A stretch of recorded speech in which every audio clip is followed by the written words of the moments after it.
नमस्कार, मी अर्चना. गावकडच्या रेसिपी या चॅनलवर तुमचं स्वागत. आज मी तुम्हाला एकदम सोप्या पद्धतीने खिमा कसा बनवायचा ते दाखवणार आहे. इथं हा खिमा 7 ते 8 वेळा स्वच्छ पाण्याने धुवून पाणी सगळं निथळून घेतलेलं.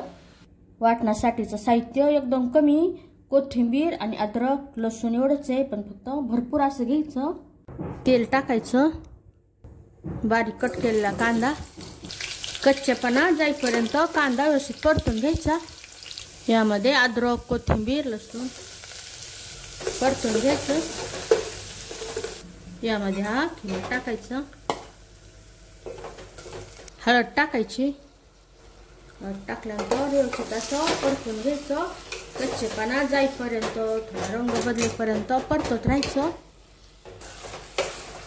गॅसच्या गरजेनुसार कमी जास्त करायची. व्यवस्थित परतून झालेलं. यामध्ये घरगुती मसाला, काळं तिखट. तुमच्याकडे जर घरगुती मसाला नसेल तर मग अद्रक कोथिंबीर लसूण टाकलं त्यावेळेस धनेपूड आणि कोणताही गरम मसाला जो असतो तो टाकायचा. तिखट टाकल्यानंतर व्यवस्थित असं परतून घ्यायचं. चवीनुसार मीठ टाकल्यानंतर व्यवस्थित असं परतून घ्यायचं. गॅसच्याच मंद करून यावर झाकण ठेवायचं. यावर पाणी टाकायचं. पाणी गरम होऊ द्यायचं. इथं पाणी व्यवस्थित गरम झालेलं यामध्ये टाकायचं. गॅसच्याच आता मध्यम करायची. यावर परत झाकण ठेवायचं. पाणी टाकायचं प्लेटवर. तर असंच गरजेनुसार पाणी टाकून झाकण ठेवून खिमा शिजून घ्यायचा. वेळ लागत नाही. ते सगळं शिजून घेऊ.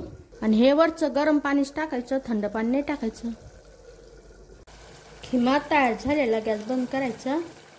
यावर बारीक कट केलेली कोथिंबीर. एकदम सोप्या पद्धतीत मोजक्या साहित्यात छान असा मसालेदार खिमा तयार झालेला. नक्की बनवून पहा. सोपी पद्धत पण खायला एकदम टेस्टी असा. रेसिपी आवडली तर चॅनलला सबस्क्राईब करा. चॅनलवरच्या बाकी रेसिपी जे आवडल्या तर त्यांनाही लाईक करा.